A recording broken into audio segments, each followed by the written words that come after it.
Omkar agro chemicals private limited જે આજે પાદરી તળાજા બાજુમાં ગામ છે પાદી, જે તાલુકો તળાજા, જિલ્લો ભાવનગર.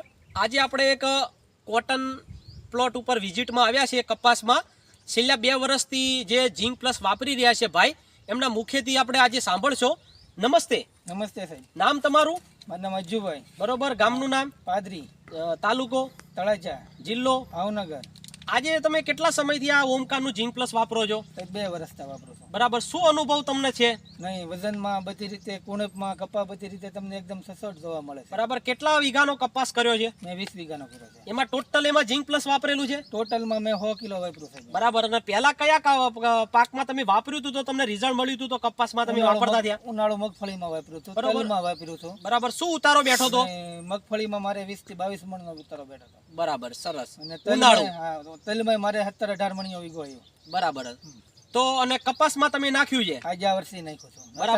બરાબર. તો તમને કેમ લાગે છે કપાસમાં નાખ્યું અત્યારની કન્ડિશન પ્રમાણે તમને કેમ લાગે છે રિઝલ્ટમાં? એકદમ પરફેક્ટ રિઝલ્ટ છે. બરાબર. જુઓ ખેડૂત મિત્રો, કપાસમાં એક જાતનો કોઈ પ્રોબ્લેમ નથી. કપાસમાં એનો ઘેરો તમે જુઓ, કોઈ ફૂલ ચાપકો ખરવાનો સંભાવના નથી. આજે આ 2.5 મહિનાનો કપાસ થઈ ગયો છે, પણ તમે કોઈ જાતનું અત્યારે કોઈ પ્રશ્ન નથી. અને જોઈ શકો છો ખેડૂત ભાઈની વાડી આવવાની, તમતાર તપાસ કરવાની છૂટી, જેને ઓમકાર કંપનીનું ઝીંક પ્લસ વાપર્યું છે. અને કઈ કંપનીનું અજુભાઈ વાપરવું જોઈએ ઝીંક પ્લસ? ઓમકારનું. તમે ભાઈ ઓલી બીજી કંપનીનું વાપરી જોયું, પણ આને દેખો રિઝલ્ટ મને ન મળ્યું. બરાબર. અને આ લાલ કલરનો સિમ્બોલ જોઈને ખરીદવાનું? આ લાલ કલરનો સિમ્બોલ જોઈને જ ખરીદવાનો. બરાબર. જેથી કરીને ભરતી નામથી છેતરાશો નહીં.